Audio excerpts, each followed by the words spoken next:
Pronto, maravilha. Boa noite, Juliana. Boa noite, Paulo Rodrigo, Gessivânia.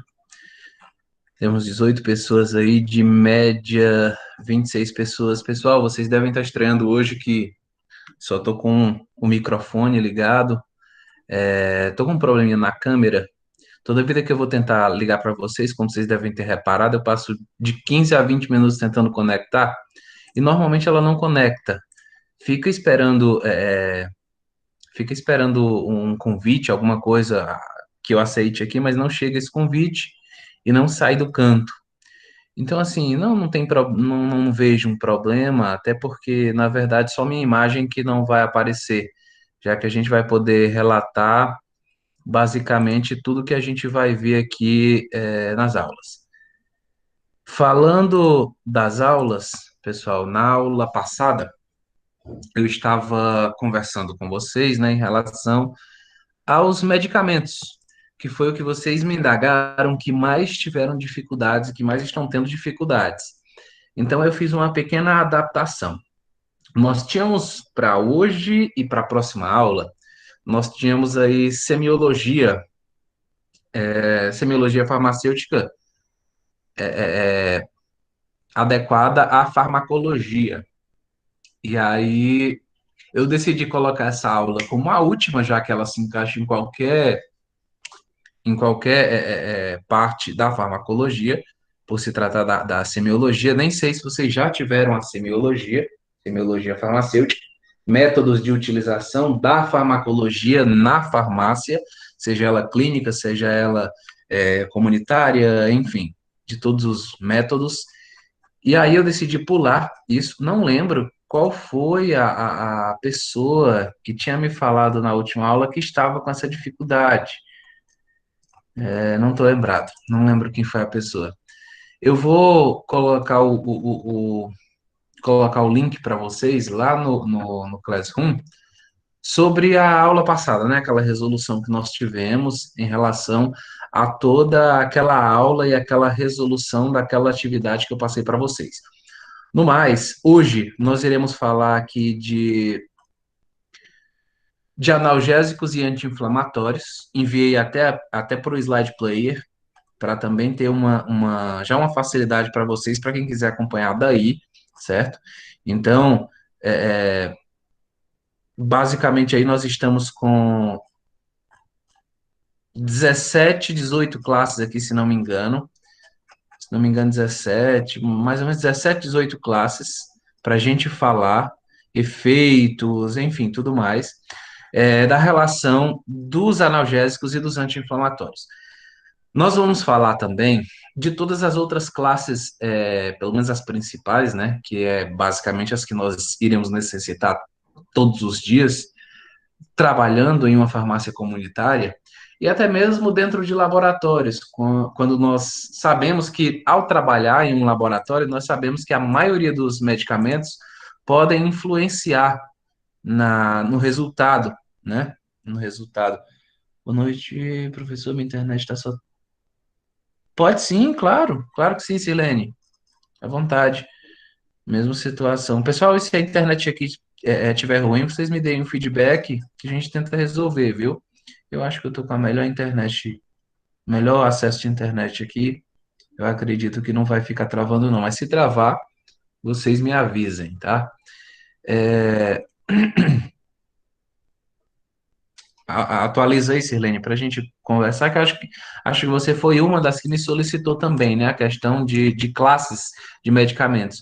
Eu não vou falar só das classes. Eu vou tentar associar para vocês aqui as classes de medicamentos, vou tentar associar para vocês aqui a utilização dos medicamentos, comercialização dos medicamentos, prescrição farmacêutica, prescrição geral, prescrição de todos os prescritores, efeitos colaterais, enfim, a gente vai tentar falar o máximo de medicamentos e aprender o máximo de medicamentos possíveis para que a gente possa repassar e fazer uma boa prova.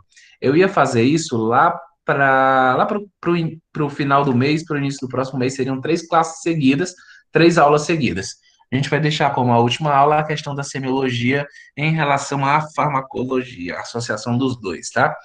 Então, já falando aqui dos analgésicos, eu gostaria também da contribuição de vocês em relação ao falar de alguns fármacos aqui.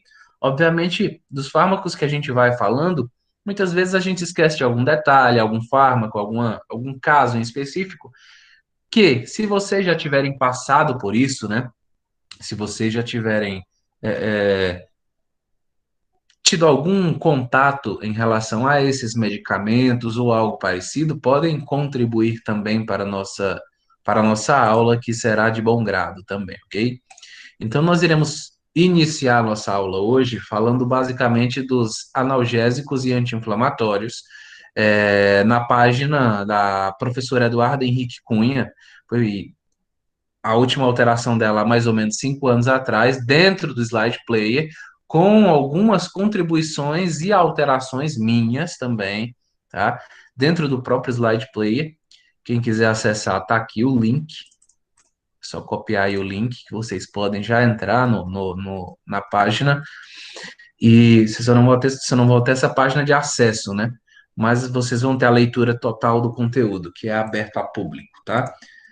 Se vocês tiverem alguma dúvida também, de preferência, ou alguém me fala que alguém falou aqui nos comentários, ou liga o microfone para falar com a gente, porque como hoje eu não estou com a outra câmerazinha na frente para ver os comentários de vocês, muitos eu vou deixar passar.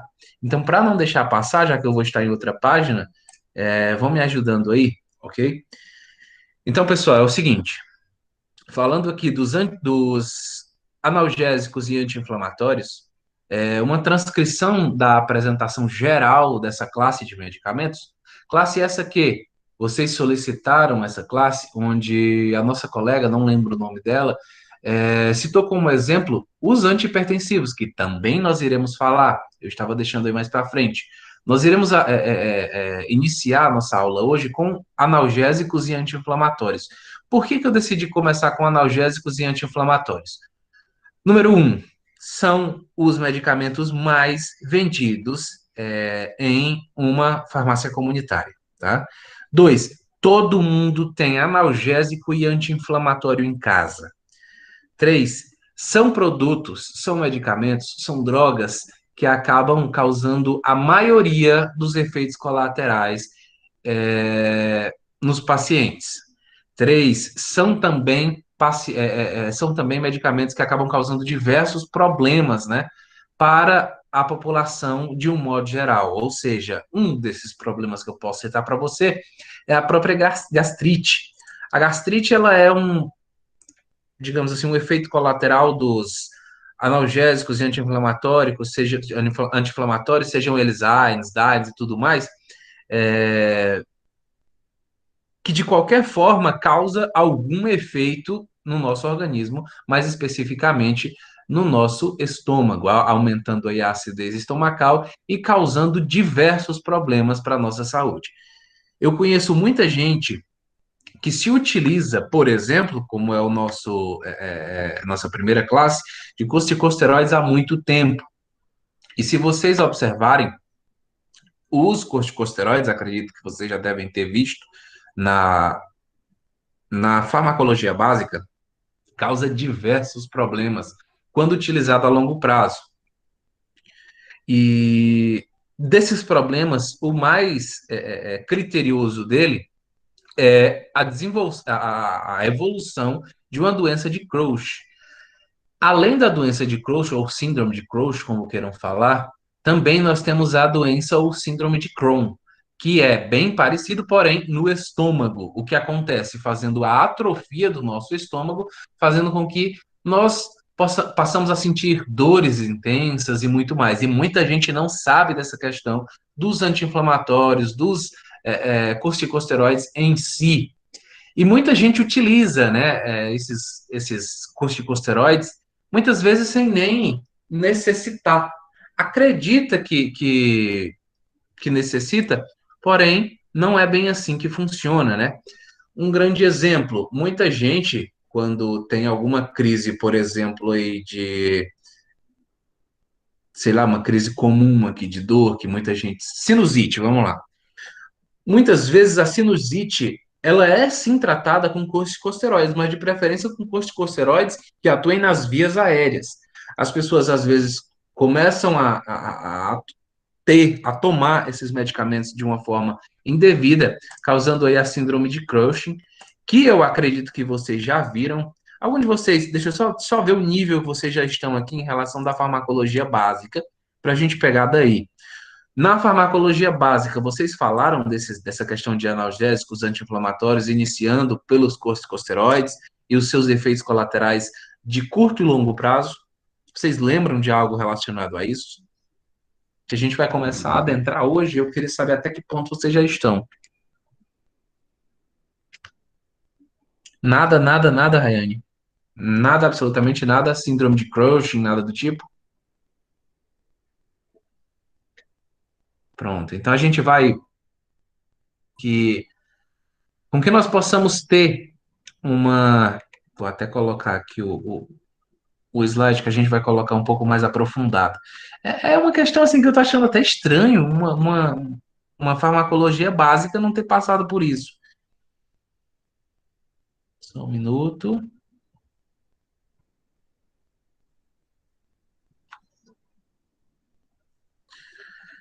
Aqui é o seguinte, pessoal, ó. Eu vou atualizar para vocês, se não está dando para atualizar aqui, mas eu vou utilizar o tio Google que ele vai ajudar bastante.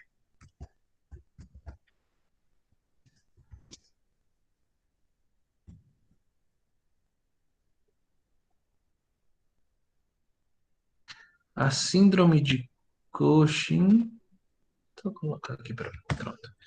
A síndrome de Cushing, tá aqui. Interessante a gente colocar aqui. Deixa eu ver aqui se eu acho para vocês. Um dos maiores problemas aí dos corticosteroides, acho que aqui dá para a gente mostrar, só quero a imagem, não quero o texto. Só a imagem eu já consigo resolver aqui para vocês. Deixa eu ver se eu consigo a imagem aqui. Não sei se é assim. Não sei, deixa eu ver se eu consigo a imagem aqui para mostrar para vocês. E aí a gente, pronto. Vamos tentar aqui, deixa eu ver nas imagens se tem alguma mais específica. Não sei se vai dar para ver daí, também não sei o tamanho que vai ficar essa imagem. Mas pronto. Eu acredito que vai dar para vocês enxergarem daí. Pessoal, ao utilizar uma grande quantidade, uma grande carga de corticosteroides, um dos grandes problemas, e isso é muito comum, vocês vão lembrar de alguma pessoa assim, ou até já ouviram falar, vão lembrar agora, de algum professor que tenha falado dessa síndrome de Cushing.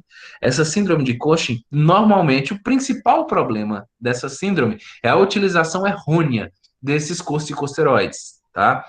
A utilização de corticosteroides por muito tempo, e não só corticosteroides, tá? Como, por exemplo, aí a questão também de muitos AINES que também causam isso, como, por exemplo, poucas pessoas sabem disso, que é o ibuprofeno também causa diversos fatores, como, por exemplo, essas estrias vermelhas nessa parte do abdômen, tá? Então, essa é a síndrome de Cushing, certo? O que que causa? Como você conhece uma pessoa que tem a síndrome de Cushing? As bochechas começam a ficar vermelhas, tá? Os coxins de gordura, normalmente chamado também daquele corcova de búfalo ou de camelo, que é essa parte mais avantajada aqui em cima do ombro, uma pele bem fina e rígida, que você vê que ela está hidratada, porém é muito fina, é muito rígida, tá? Osteoporose, você tem aí uma dor nos ossos insuportável, por mais que você esteja utilizando um analgésico, um anti-inflamatório corticosteroide, você ainda sente essa questão dessas dores, tá? Nos ossos, uma osteoporose, e obviamente, por ter um peso acima do devido, um pulo extra ou algo parecido pode causar também fraturas, que não é o ideal, né, de se fazer. Face em forma de lua. E por que essa face em forma de lua? Porque ela começa a ficar um pouco redonda em relação a essa questão do acúmulo de gorduras que também se dá nessa região facial, ok?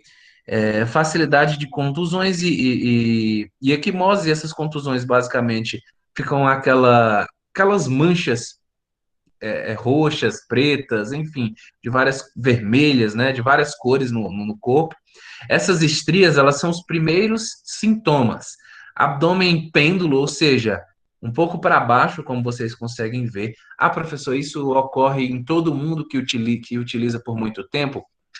Estudos comprovam que cerca de 95% das pessoas que utilizam, normalmente, a grande maioria desse tipo de medicação, acima de 6 anos, 7 anos, 10 anos, tem sim esses tipos de problemas. O primeiro deles é o acúmulo da gordura e as estrias.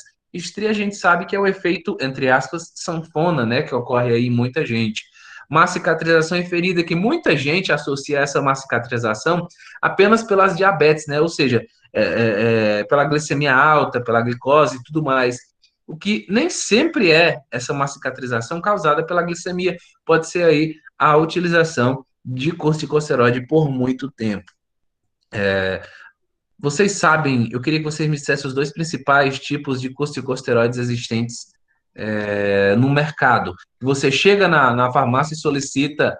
Existem dois tipos, claro, existem bem mais, mas existem dois tipos que as pessoas normalmente procuram e que são os mais comuns corticosteroides vendidos em farmácias. Quais os que vocês me diriam? Sirlene, Paulo Rodrigo, quem quiser. Prednisona e dexametasona. Pronto, você citou um de via aérea. Você falou prednisona e dexametasona. Fala mais um, que é o outro que eu queria falar para dores musculares, por exemplo, muita gente usa. Não, Nem é o eu ideal, mas falei usa. dexametasona. Dexametasona e Prednisona. pronto. Existem vários tipos, tá, pessoal? Prednisona, prednisolona, que são da mesma classe, porém existe uma divergência apenas na formulação química. Eu acredito que vocês devem ter visto aí na química farmacêutica a formulação de drogas, onde você pode ter o mesmo efeito de uma droga em uma outra droga em específico, porém fazendo um efeito diferente apenas por ter uma formulação química diferente. É o que nós falamos aí basicamente o caso da prednisona e prednisolona, tá? Outro caso muito específico, que não é esse caso agora, mas a gente tem que saber que são as drogas inativas, que nós precisamos. Boa noite, William. Que nós precisamos ativar essa droga no organismo, e eu acredito que pelo menos vocês já ouviram falar isso também. É o caso da loratadina e desloratadina, né? Tem problema, meu querido. E muita gente acaba brincando, né? Existem piadinhas na internet, claro, obviamente isso não passa de uma piada, mas existem piadinhas que a loratadina causa uma coisa e a desloratadina desfaz o que a loratadina faz. Infelizmente é uma piada, mas infelizmente tem sim profissionais que acham que ocorre basicamente é, é, é, essa questão nesses dois. Não entendi qual a tia. Vixe. Ah, sim, o William. Minha nossa. E a galera conhece mesmo, né? A Sirlene pergunta até qual é. Mas é complicado, viu, William? Nós estamos aí à mercê disso tudo, infelizmente. Então, pessoal, falando aí, nós vamos nos aprofundar dos corticosteroides, mas todos vocês já sabem. E outra coisa, o nosso colega aí falou da dexametasona, né? E a dexametasona é interessante a gente falar que a dexametasona normalmente é utilizada quando uma pessoa tem, por exemplo, tosses. Quando uma pessoa tem tosse, e isso eu já vi, tá? Isso eu já vi. A pessoa pede um medicamento para tosse e o balconista ou o profissional lá da farmácia, muitas farmácias fazem isso, é, entregam aí uma dexametasona, um xarope de dexametasona para aquela pessoa com tosse. Sendo que aquela pessoa com tosse não necessariamente precisaria de um anti-inflamatório. Se você utilizasse um outro tipo de xarope em específico, você iria resolver o problema daquela pessoa. Mas, infelizmente, muitas das pessoas utilizam a dexametasona xarope para tosse. E, na verdade, não deveria ser dessa forma, né? Porque quando se dá um xarope desse e você faz, na verdade é um elixir, né? Pela quantidade aí de a quantidade de utilizações inadequadas, a gente fala até que tem um xarope e tem um elixir, mas é um elixir, tenho certeza. E aí a quantidade dessas pessoas que se utilizam desses medicamentos partem do mau hábito desses profissionais de farmácia, né, que falam para aquela pessoa naquele momento que aquele medicamento vai sim servir para aquilo e, consequentemente, na próxima vez que essa pessoa tiver esse problema, vai partir para a utilização desse fármaco sem a menor necessidade. Aí começa o que a gente bate tanto na tecla, o farmacêutico bate tanto na tecla da automedicação, procure seu farmacêutico, bate na tecla, mas quando chega no momento de tosse, por exemplo, eu já vi farmacêutico fazendo isso, prescrever aí a dexametasona, primeiro que nem pode, né, prescrever, mas como não tem retenção de receita, é vendido na farmácia sem a retenção, é vendido sem a prescrição, e consequentemente muito fácil das pessoas repetirem. Infelizmente, isso acontece muito, muito mesmo. Nós temos os analgésicos narcóticos, e pelo nome, analgésicos narcóticos, vocês acreditam que seria o que, basicamente, um analgésico narcótico? Pelo nome dá para imaginar, né? Um analgésico narcótico. E um exemplo de um analgésico narcótico? Alguém me ajuda aí, por favor.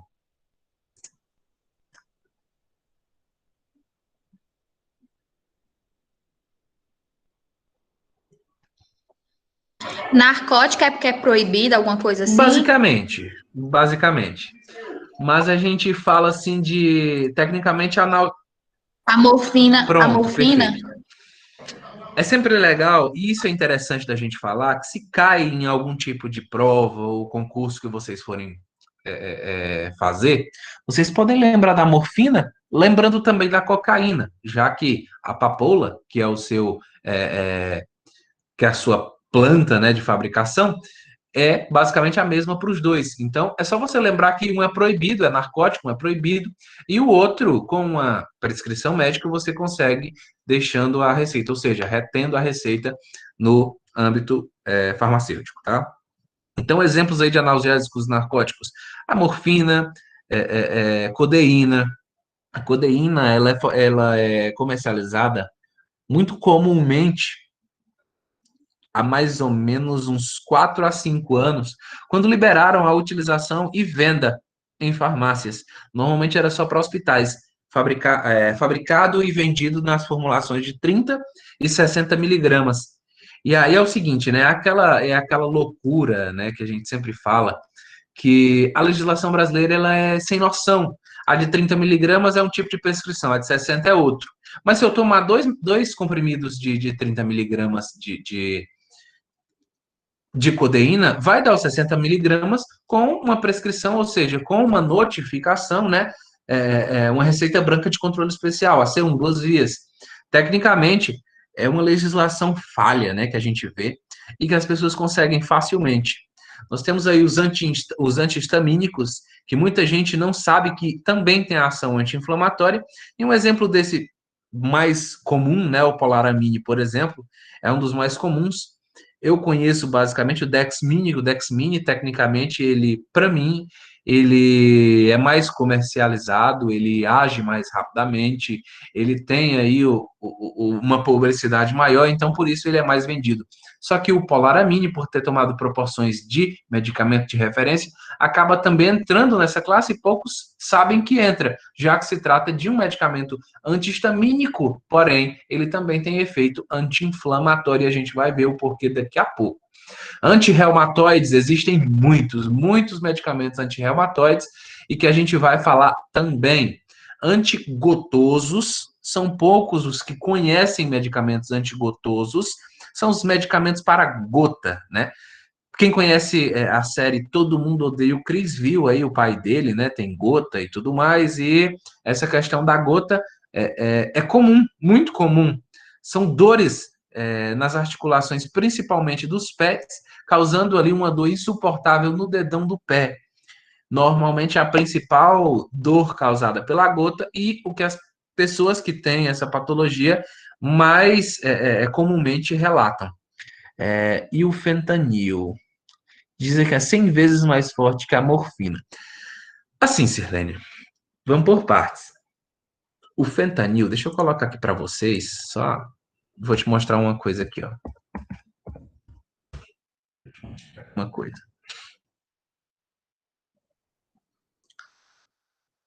Não dá para ver, porque assim, eu queria mostrar algo em específico, mas espera só. Porque eu tô sem a câmera. Se eu tivesse com a câmera aqui, eu ia mostrar eu tenho uma cartela aqui. Eu sempre boto para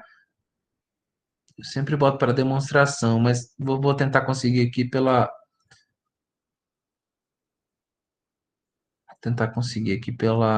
pelo Google mesmo, que eu queria mostrar para vocês.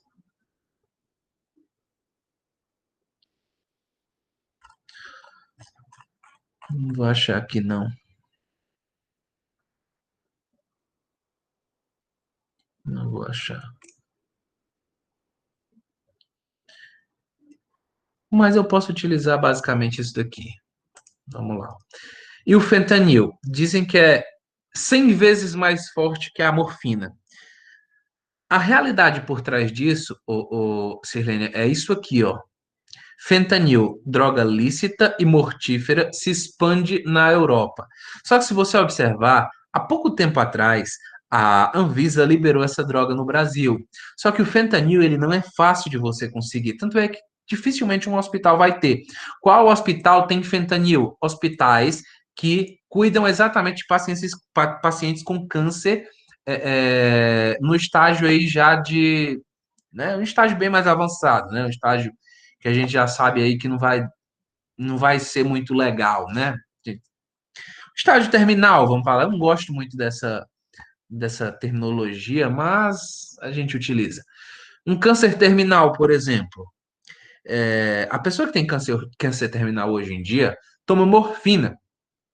Só que normalmente as pessoas, os estudiosos do ano de 2012 até 2020, perceberam que quando aquela pessoa relata uma dor insuportável e é administrado a morfina naquele paciente, eles perceberam que o paciente meio que acelera um pouco o câncer para o corpo em estágios mais avançados e, consequentemente, aquela pessoa termina tendo menos tempo de vida. Onde eu quero chegar com isso em relação à pergunta da Sirlene? Muito simples. Não é que o fentanil ele é mais forte que a morfina. Ele age mais rapidamente em uma dosagem menor. Isso quer dizer que se eu aplicar uma dose de morfina, que é basicamente a mesma posologia de 2 ml por miligrama, basicamente a gente vai ter aí, ó, tá aqui 2 ml por miligrama, 100 microgramas. Então aqui, se você observar, aqui são medidas europeias, tá? Lembrando a vocês que medidas europeias são diferentes das medidas nacionais. Porque se o peso, se as formulações de pesos e medidas são as mesmas para o mundo todo? Muito simples, porque quem faz prescrição na Europa é o próprio farmacêutico, diferente da classe médica, que a gente sabe que aqui no Brasil não iria dar certo, tá? Então, é diferente essa questão de posologias, até porque, por exemplo, um exemplo clássico aqui, a nossa codeína de 30 e 60 nos Estados Unidos, por exemplo, que não é Europa, mas eu posso usá-lo como exemplo para vocês, ela é comercializada de 5 e de 10 miligramas. Olha a diferença de 30 para 60, de 5 e de 10. Então, nós temos um grande diferencial nas posologias exatamente pelo produto utilizado. Então, respondendo à sua pergunta, basicamente, não é que o fentanil ele é 100 vezes mais forte que a morfina. É que uma dose menor do fentanil vai agir exatamente da mesma forma, nos mesmos receptores que a morfina. Então, tecnicamente, eu preciso de menos fentanil para fazer com que aquela dor, né, de um câncer terminal, por exemplo, diminua, diferente da morfina, que eu preciso de uma quantidade X maior do que o fentanil. Então, assim, há pouco tempo atrás, eu vou ver, é até interessante a gente estar aqui com o Google, empresa americana vou colocar farmacêutica aqui,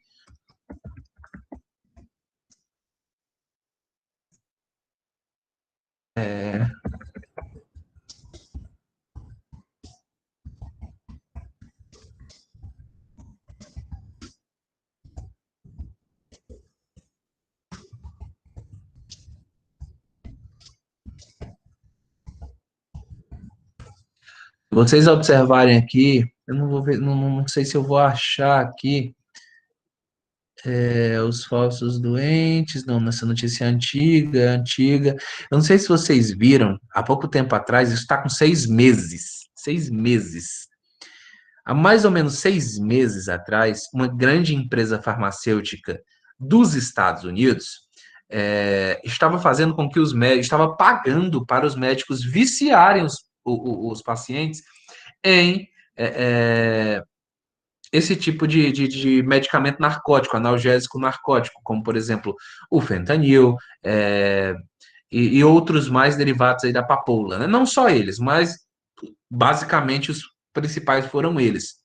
Até porque a gente sabe que quando um médico prescreve um determinado medicamento, como por exemplo a codeína, e aquela pessoa sente uma diferença, sente que é como se tivesse um superpoder, de acordo com várias pessoas que utilizam, falaram, aquela pessoa sente um diferencial e se torna como se estivesse invencível. Então aquela pessoa começa a viciar. E os médicos, junto com a empresa farmacêutica, sabendo disso, sendo sabedores disso, acabaram fazendo prescrições, que estão falando de hormônio aqui, eu não sei qual era a empresa, não lembro o nome da empresa farmacêutica, mas eles pagaram aí, só de multas, 50 milhões de dólares, exatamente depois que eles falaram que realmente eles aliciavam os médicos para eles fazerem as prescrições, né? Só que eles não disseram quais eram os médicos que faziam esse tipo de trabalho. Então, assim, uma pessoa chegava com uma determinada dor e o médico prescrevia um determinado medicamento à base de uma morfina, de uma codeína ou algo parecido, sendo que lá nos Estados Unidos você só precisa de uma prescrição médica. Então, tecnicamente, essa questão acabava fazendo com que os pacientes ficassem viciados na medicação. E isso causava uma grande um tráfico legal, vamos chamar assim, já que os médicos prescreviam o medicamento, então acabava tendo um tráfico legal de que quanto mais os médicos prescrevessem essas drogas, mais eles iriam ganhar, independente do que as pessoas iriam sentir depois. E foi descoberto, né, essa fraude e acabou tendo essa problemática. A gente não vai se estender tanto a isso, porque eu queria falar das classes de medicamentos e o nome desses medicamentos de um modo geral para vocês. No mais, eu só queria mostrar aqui uma coisa que eu estou vendo, que é exatamente isso aqui, ó. A fentanila, tá? A fentanila é basicamente o fentanil, só que quimicamente elaborado também, um pouco menos agressivo que o próprio fentanil, o citrato de fentanil comercializado nos Estados Unidos, e se vocês observarem, quase todos os medicamentos fortes, comercializados principalmente dentro de hospitais, no Brasil, o único laboratório que traz essas drogas é esse laboratório que vocês estão vendo aí, chamado Cristália. E quem trabalha em centrais de abastecimento farmacêutico sabe que a grande maioria dos medicamentos que vêm da Coasf para a distribuição dos municípios também são do laboratório Cristália, basicamente porque é o único laboratório brasileiro que tem, o único laboratório que tem a sede no Brasil, ele não é brasileiro, mas tem a sede no Brasil, que tem a liberdade de comercializar esse tipo de droga, tá? Esse tipo não vou nem modificar, porque a gente chama de fármaco e a gente chama de droga. Isso tecnicamente é uma droga. A única diferença, por exemplo, da morfina e da heroína é basicamente a formulação química. A única diferença da morfina e de várias drogas injetáveis é que nelas existem outros tipos de formulação, onde na grande maioria das vezes eles adaptam a outro tipo de droga que é muito comum no Brasil, utilizado para pessoas que têm alergias, porém nos Estados Unidos eles fabricam essas drogas através de medicamentos para gripe. A fenilefrina, por exemplo. A fenilefrina nos Estados Unidos, ela é utilizada para a fabricação de narcóticos, né? E a gente vê, por exemplo, em várias séries, demonstrando as pessoas comprando esses medicamentos para a gripe nos Estados Unidos, exatamente para isolar essa substância, fazendo com que eles tenham aí o famoso cristal, né, que eles chamam, a metanfetamina. A família das anfetaminas de um modo geral. Nos Estados Unidos isso é muito comum, no Brasil, graças a Deus, ainda não temos tanto essa prática. Porém, a prática do Brasil basicamente se contém às drogas ilícitas que a gente já conhece, e as lícitas basicamente são esses analgésicos narcóticos, junto com benzodiazepínicos, que vai ser uma outra classe que a gente vai falar aqui, que é importante a gente falar, por se tratar também de uma grande quantidade de prescrições que existem para esse tipo para esse tipo de fármaco, tá? E os AINES em um modo geral. Nós temos a família dos AINES aí muito, muito, muito, muito grande. A família dos AINES, ela é enorme, tá? Tem cerca de 60 tipos de fármacos no Brasil, juntando aí com os fármacos que não são autorizados pela Anvisa, nós temos basicamente aí o dobro, quase 120, aproximadamente 120 tipos, né? Aproximadamente 120 tipos de AIDS. E a gente vai falar deles também. E aqui eu entro um pouco, pessoal, na história, né, dos anti-inflamatórios não hormonais ou esteroidais, como a gente chama, né, conhecido como os DAINES. Drogas anti-inflamatórias não esteroidais, analgésicos não narcóticos. A história deles é muito, muito longa, mas basicamente é a mesma história de sempre, que se vocês forem observar em todas as histórias de fármacos, a gente vai lidar diretamente com essa problemática, né? Eu acho que até tem aqui, deixa eu ver, não é a mesma coisa. É a mesma coisa aqui do. A gente vai ver a mesma história, basicamente a mesma história dos físicos que começavam a estudar esse tipo de droga e em praças públicas começava a mostrar para a população que fizeram um determinado tipo de medicamento que servia para isso, aquilo e tudo mais. Isso causava um problema muito grande, já que os boticários na época não podiam fazer isso, né? E tinham as suas boticas, tendo basicamente que trabalhar apenas dentro delas, diferente dos químicos, que na época a legislação não era tão forte como é hoje, claro, é evidente, mas a história começa basicamente aí, quando conseguiram fazer, né? Pasteur, por exemplo, foi um dos que mais trabalharam em drogas anti-inflamatórias. Muitas das pessoas não conhecem a história por completa de Pasteur, onde muita coisa na química e na farmácia leva o nome dele. Porque foi o cara que estudou basicamente todos os tipos de drogas e, apesar de não ter chegado à qualidade que ele esperava na grande maioria das drogas que ele estudava, ele deixou bem próximo. Quando ele faleceu, ele deixou basicamente um histórico bem específico para que outros cientistas chegassem até onde ele queria chegar, ou seja, adaptasse a ideia dele para o que realmente estaria sendo, o que estaria acontecendo na época. Você já acredito que sim, pelo menos isso. Deixa eu te fazer uma pergunta para vocês. Vocês sabem como funciona a cascata dos AINES e tudo isso? Já falaram para vocês essa questão da cascata dos AINES e tudo mais? Vocês sabem como funciona ou não? O que é que vocês me dizem disso? Cascata de ação dos AINES.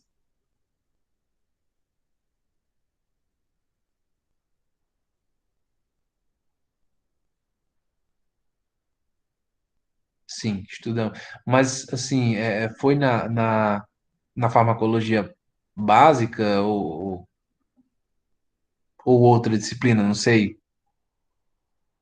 O que é que vocês me dizem?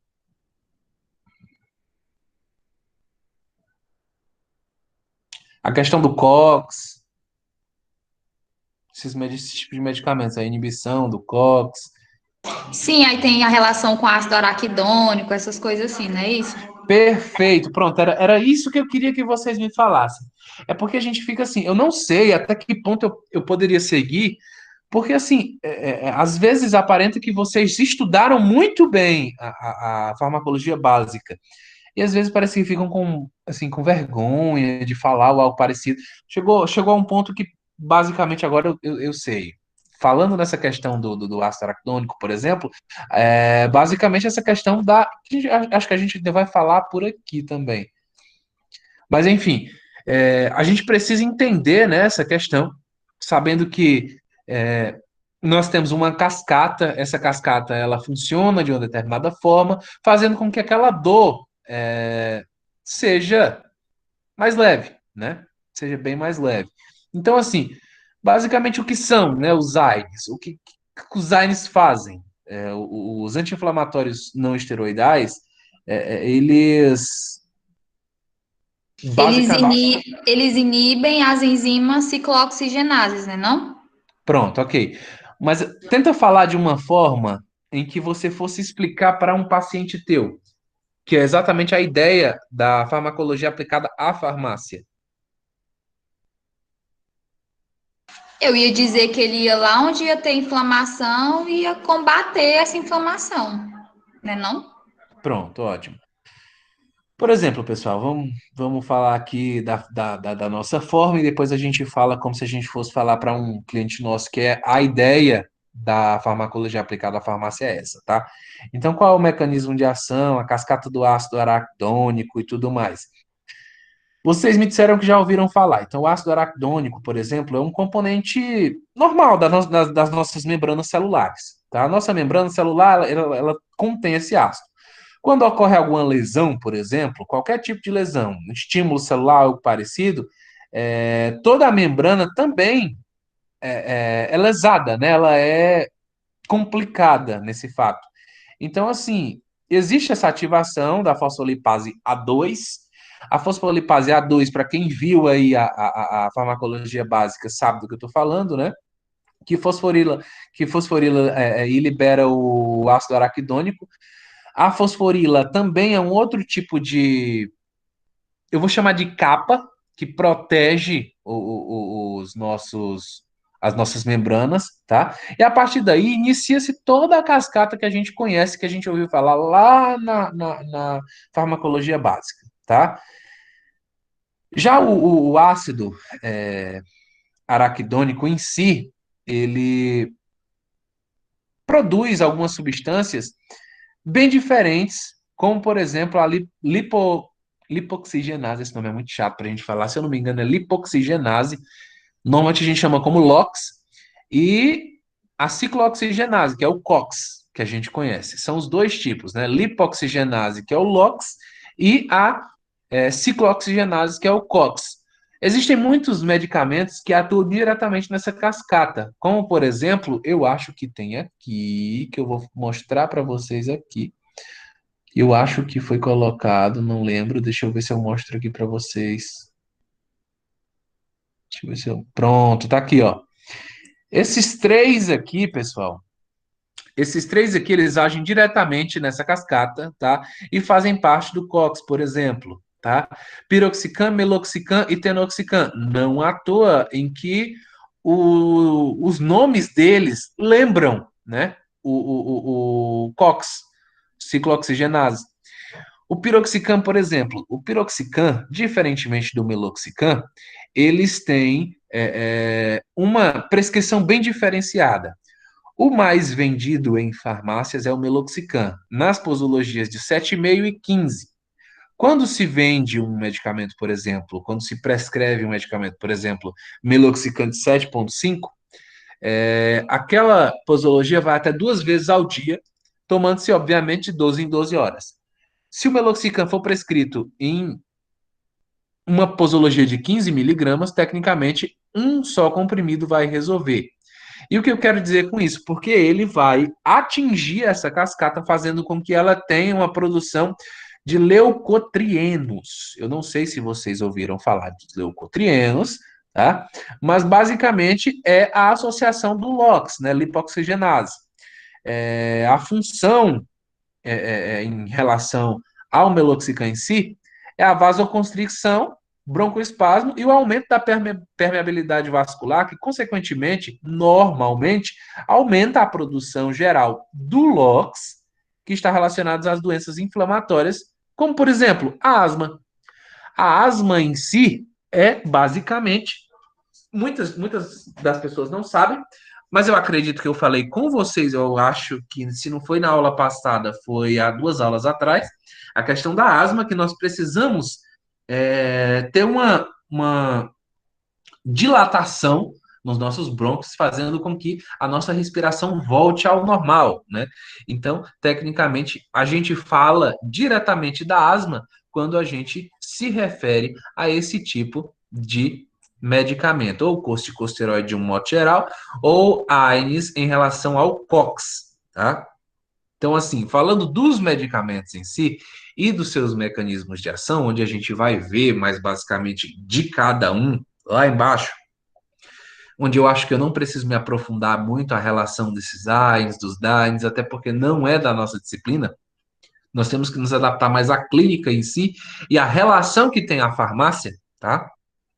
Ou seja, o que nós iremos, por exemplo, explicar para alguns profissionais, né, sobre a prescrição de diversos medicamentos relacionados a anti-inflamatórios, a ações analgésicas, histamínicos, antirreumatoides e muito mais. Então, nós temos que saber, basicamente, de que forma esses medicamentos eles vão agir para que a gente possa saber se a gente tem ou não que corrigir uma prescrição, ou que seja médica, que seja odontológica, que seja, enfim. Deixa eu fazer uma outra pergunta aqui, só de prescrição para vocês. Pessoal, que tipo de medicação os dentistas podem prescrever? Isso é uma pergunta que muita gente me faz e eu quero saber se você Unimesulida. seja mais aberta em relação às classes. Assim, por exemplo, existe alguma classe de medicamentos que os dentistas não podem prescrever? Eu sei dos anti-inflamatórios que eles podem. Mas tem alguma que eles não podem? É uma pergunta, digamos assim, uma pergunta generalizada. Não só na nossa área de hoje, é uma pergunta generalizada. Eu não sei se o antibiótico ele pode prescrever. Com toda certeza, se tiver infeccionado um dente, eles têm que prescrever, né? Então, assim, pessoal, Professor, os sim, antidepressivos, o dentista não pode prescrever, né? pode sim, tá? Pode. Pode sim. Pessoal, só Legal, farmacêutico não, né? desculpa a minha voz, ela tá um pouco fã, porque eu acabei de colocar o Nelson. Acho que muitos de vocês também podem usar, né? Acabam usando. Sim, voltando aqui. Pessoal, o dentista, ele pode prescrever absolutamente qualquer fármaco que ele desejar. E aí você me fala, mas isso vai contra o código de ética, porque o dentista vai prescrever um clonazepam, por exemplo? Pode. Eu já vi casos de dentistas ganharem na justiça porque o farmacêutico não quis dispensar um clonazepam para um paciente, né, daquele dentista. O caso é o seguinte: o dentista tem que ir pelo seu código de ética. Se ele não respeitar o código de ética, o problema é dele, mas que ele pode prescrever, ele pode. Quais os medicamentos que um dentista não pode prescrever de forma alguma, porque não existe, nem no Código de Ética e nem na legislação brasileira, uma abertura para o dentista fazer essa prescrição? Primeiro, anorexígenos, tá? Não existe a necessidade do dentista, do profissional dentista, fazer a prescrição de um anorexígeno. Outra, medicamentos excitadores do sistema nervoso central. Um exemplo básico aí, a Ritalina, né? A Ritalina de 10 e de 20 miligramas, o dentista ele não precisa, não existe a necessidade de um dentista prescrever uma Ritalina, por exemplo. Não tem uma necessidade, até porque a gente sabe que é para déficit de atenção, por exemplo, e o dentista às vezes faz uma anestesia geral, então não precisa ter uma atenção para você ter um atendimento dentário, né? Então, tecnicamente, botem aí na agenda de vocês para que vocês nunca deixem de dispensar uma prescrição de um dentista, tá? Dentista pode fazer prescrição de qualquer fármaco que ele desejar, exceto excitadores do sistema nervoso central, né? Por exemplo, Ritalina, e todos os tipos, qualquer tipo de anorexígeno de um modo geral. E esses tipos de fármacos também tem a ideia, o dentista pode falar, para fazer esse procedimento no meu paciente, eu preciso que o paciente perca peso. Não vai ser tomando uma caixa de um anorexígeno que aquele paciente vai perder peso. Então, não existe uma legislação que deixe, né, que faça com que o dentista possa prescrever uma dessas duas classes de medicamentos, tá? Então, voltando aqui a um resumo, qualquer um desses aqui que o dentista quiser prescrever, ele pode, tá? Antibióticos, eles podem? Podem sim, não só podem como, se necessário, devem prescrever, tá? Eles estudam esse tipo de prescrição, eles estudam essa forma de prescrição e eles podem sim prescrever. A legislação deles é bem clara perante a isso e é autorizada desde os anos de 1995. Então, eu acredito que muitos de vocês nem nascidos eram, né, em 1995. Então, assim, é uma legislação já bem mais antiga que muitos de vocês e que não existe a necessidade de você mandar voltar. Ah, mas e um antibiótico? Pode sim, tá? Era só para a gente falar que a questão dos dentistas, muita gente me pergunta isso, e é uma pergunta que hoje em dia é muito boba. É muito, muito boba, porque é uma legislação muito específica. Só não pode prescrever citador do sistema nervoso central e anorexígeno. Acabou, o resto pode, tá? Então, nunca voltem à prescrição de um dentista. Eu já vi farmacêutico se dar mal por causa disso. Ações farmacológicas dos DAINES. Deixa eu ver aqui se eu coloquei alguma coisa. Isso, tem sim. Deixa eu voltar aqui. A ação anti-inflamatória em específico, a maior atividade. Eu vou falar para vocês aqui das ações farmacológicas.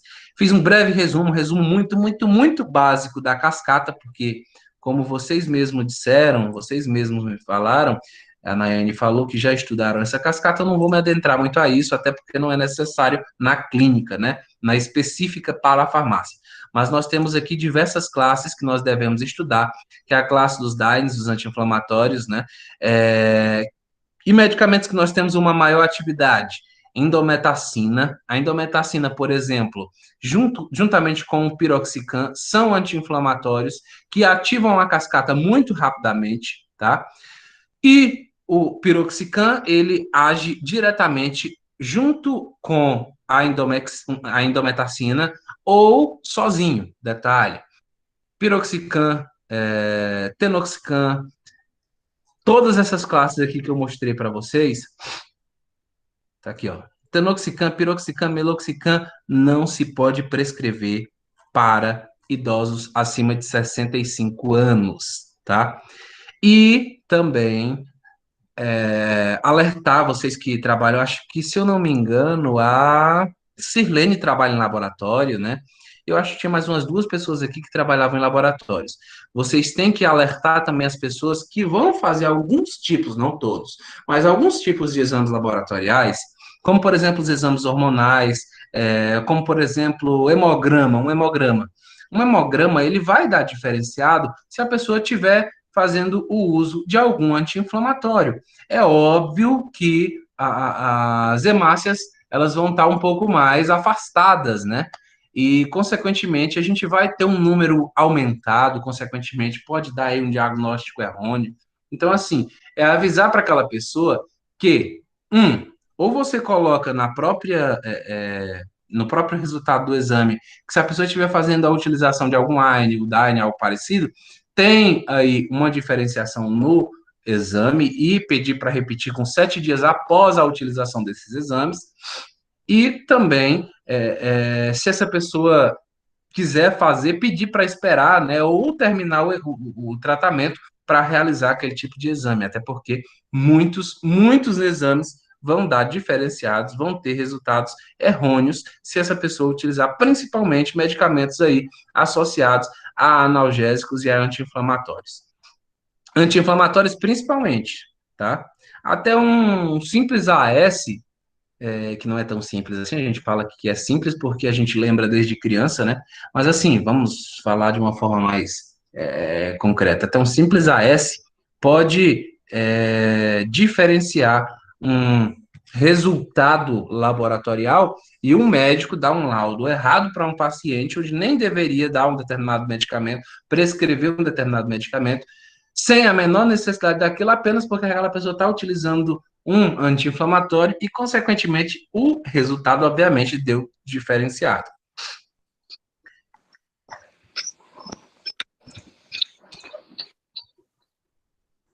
Luana, quer falar?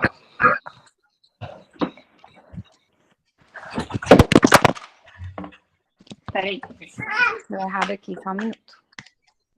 Tudo bem. Continuando ainda com os AS, com os AINES, né, com os DAINES, a mínima atividade, paracetamol e dipirona. Isso é muito óbvio, se a gente for parar para analisar, junto à cascata, pessoal, a forma em que a gente prescreve esses medicamentos. Por exemplo, se eu quero um fármaco mais forte, com ação anti-inflamatória mais forte, dependendo do que está inflamado naquela pessoa, eu passo uma endometacina, um piroxicam, por exemplo, um meloxicam, por exemplo. Se eu tenho uma mínima atividade, um paracetamol e uma dipirona, detalhe, tá? Uma grávida, uma gestante, que, na sua grande maioria das vezes, não pode quase nenhum medicamento, não pode utilizar quase nenhum medicamento por riscos fetais, né? Normalmente, se passa o paracetamol para uma inflamação em gestantes. Ah, professor, mas o paracetamol quase não tem efeito anti-inflamatório. De 0 a 10, o efeito anti-inflamatório do paracetamol é 2. Isso se não for 1, dependendo da posologia, né, de 500, por exemplo. Então, tecnicamente, é um efeito anti-inflamatório muito pequeno, só que é o que a gestante pode tomar e é o que a gente tem que se virar. Aí, nesse caso em específico, a gente vai falar para o médico, por exemplo, sobre a prescrição, ele pode sim colocar outros tipos de anti-inflamatórios, porém, jamais, em hipótese alguma, nunca, nunca, absolutamente nunca, utilizar nenhum medicamento, como, por exemplo, ibuprofeno, cetoprofeno, essa família, né, de medicamentos que a gente pode utilizar. O Alge, por exemplo, o Alge, que é um dos... O Artrinide, o cetoprofen, cetofenide, o profenide, biprofenide, Previdur, enfim, são muitos os nomes similares e referência, o referência similar, né, do anti-inflamatório cetoprofeno, por exemplo. Se vocês forem observar, ele é um inibidor, né, ele inibe as enzimas da COX-1 e COX-2, se eu estou falando do cetoprofeno, tá?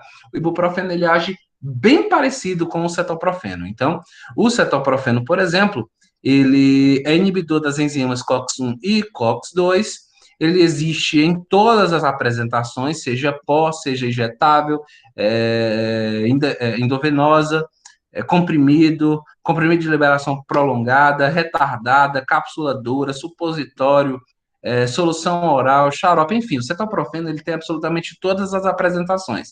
Depende de pessoa para pessoa. E quando é que eu utilizo cada um? Aí você vai ver qual a apresentação, né, que você vai utilizar, dependendo do momento. Por exemplo, uma pessoa está com um jovem aí de 30 anos, está com uma inflamação de garganta muito grave, por exemplo. Essa inflamação de garganta está dificultando até a respiração desse jovem.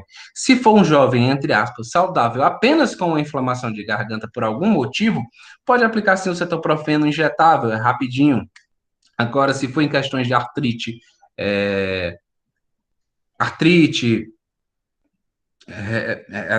reumatoide e tudo mais, a gente não vai diretamente, por exemplo, colocar um comprimido por via oral, né? Até porque, tecnicamente, quase não vai servir.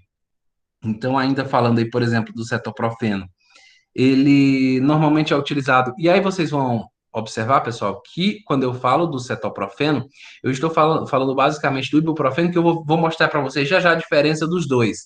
Mas falando ainda do cetoprofeno, que, por exemplo, é uma ação anti-inflamatória de atividade média, como vocês estão vendo, que se você precisa de uma mínima atividade, ou seja, de uma pequena inflamação, você pode tratar como anti-inflamatório um paracetamol e uma dipirona, que apesar de não serem taxados como anti-inflamatórios, tem uma pequena ação. Uma ação média, ibuprofeno, por exemplo, e o cetoprofeno. E aí vocês vão ver que o cetoprofeno, por exemplo, ele serve para dor crônica, lombalgia, torcicolo, artrite reativa, que são um dos piores tipos de artrite que você pode ter, né? Que aí você não trata apenas com o cetoprofeno, aí você tem que colocar aí pelo menos um Condroflex junto, que a gente vai falar já dele também. Fratura nasal, por exemplo, normalmente uma fratura nasal é prescrito o cetoprofeno para desinflamar a face, né? A face inflamada, normalmente ou ibuprofeno ou cetoprofeno. Otite externa e difusa, você pode utilizar aí também o cetoprofeno. Disminorreia, por exemplo, também o cetoprofeno. Então, assim, são tipos de medicações que, infelizmente, e eu falo infelizmente com ênfase no infelizmente, porque as pessoas conseguem utilizar esses medicamentos e comprar esses medicamentos de uma forma muito fácil, e, consequentemente, em pouco tempo, esses medicamentos não vão servir da forma em que deveriam. E aí a gente fala, né, que tem que ter um monitoramento específico quando você tem aí a utilização do ibuprofeno e do cetoprofeno. Quem tem que utilizar o ibuprofeno e o cetoprofeno por mais de 20 dias tem que ficar aí sempre de olho em quê? Em um hemograma, né, se for uma terapia de longo prazo, um perfil químico, né, de uma terapia também a longo prazo, um ganho de peso, é super normal quem utiliza ibuprofeno e cetoprofeno. Sinais de sangramento normalmente também são normais. Já foi constatado que muita gente que utiliza aí por muito tempo o cetoprofeno e o ibuprofeno começa a sangrar pela gengiva, começa a sangrar pelo olho, pelo nariz, pelo ouvido, enfim. Função renal. Aí a gente tem aí um débito urinário, ureia sérica e creatinina mas bem distorcidos em um exame laboratorial. Tudo isso é um grande problema, tá? Idosos dificilmente podem chegar aí a utilizar esse tipo de medicação exatamente pela quantidade de medicamentos que o idoso já utiliza, né? Se o idoso utilizar, por exemplo, medicamentos para hipertensão e diabetes, é complicado que essa pessoa, esse idoso, também utilize um ibuprofeno e um cetoprofeno, já que eles vão sim aumentar a pressão arterial daquela pessoa a um longo prazo, né? Já que o sangue ele vai estar mais fino, ele vai ter uma facilidade a mais de aumentar a pressão arterial e também a questão da diabetes, né? Se ele tiver ou se ela tiver uma diabetes, também vai ter um grande aumento. O uso na gravidez para o cetoprofeno e ibuprofeno, até o ano passado, ele era risco D. Teve uma atualização que, muitas vezes, em muitos casos, dependendo da gestante, ele é risco X, né? O considerado risco E, dependendo da literatura que vocês estiverem estudando. Ele era risco D, como eu disse para vocês, muitas substâncias mudaram aí a literatura e estão aí refazendo uma literatura de muitos anos, onde uma categoria D, e olha só, vocês sabem que uma categoria D, né, é um alto risco, um altíssimo risco aí para gestantes, né, e o uso dele só se pode se utilizar, por exemplo, o cetoprofeno e um ibuprofeno em uma gestante, quando o benefício supera e muito o risco, né, de perder o bebê, ou seja, se você vai perder, tem um risco aí de perder a mãe, né, e o próprio filho. Você estuda, né, tecnicamente quais as duas possibilidades de se fazer e o médico vai escolher ali qual a melhor prescrição naquele momento. Qual o grande problema disso? A falta de informação. E aí acabam indo até a farmácia, não tem um farmacêutico presente, acabam comprando esse tipo de medicação, não falam nada, a gestante acaba tomando esse tipo de medicação, acaba tendo vários problemas, aí ainda coloca a culpa na farmácia, e de certa forma porque é obrigatório a farmácia fornecer esse tipo de informação para uma gestante. Por exemplo, se a gestante vai comprar um ibuprofeno e um cetoprofeno, não custa nada você perguntar se é para ela e alertar, olha, esse medicamento pode causar diversos riscos, tanto para você como para o seu bebê, e, consequentemente, seria interessante que a senhora procurasse o médico para ter aí o medicamento prescrito de uma forma mais correta, né? Já que o risco D, até o ano passado, foi substituído pelo risco X, ou seja, o maior dos riscos quando se utiliza em gestantes. Então, a gente está vendo aí no número 3 das nossas ações aqui hoje, as ações farmacológicas dos DAINES. a ação anti-inflamatória de maior atividade que a gente pode encontrar. Isso, claro, quando a gente associar a via oral, a indometacina e o piroxicam, a mínima atividade paracetamol e dipirona, e a média atividade ibuprofeno, cetoprofeno, entre outros de sua família. Pessoal, até aqui, tranquilo para vocês? Alguma dúvida em relação até esse nível 3? Eu quero passar bem lentamente isso, para ver se vocês estão acompanhando, assimilando, e se tiverem dúvidas, podem perguntar. À disposição. Como é que está aí?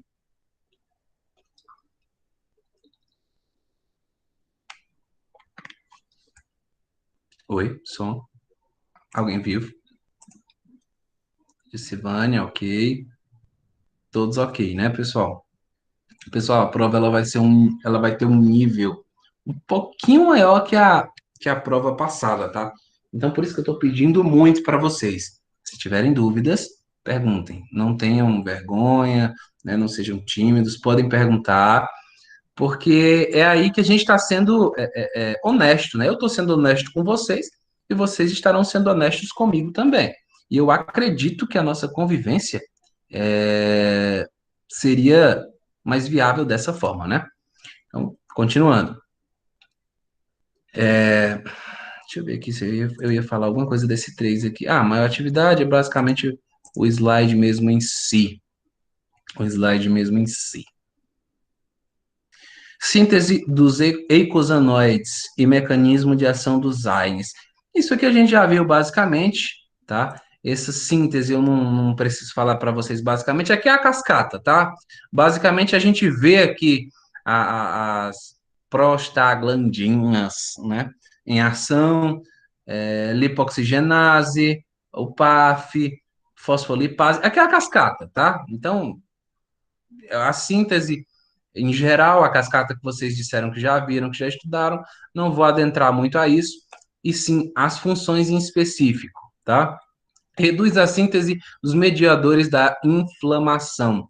Reduz mediadores químicos do sistema da calicreína, inibe a aderência dos granulócitos, estabiliza os lisossomas, inibe a migração dos leucócitos polimorfonucleares, polimorfonucleares. Essa é a palavra que vale a pena você repetir umas 3 vezes seguidas, bem rápido.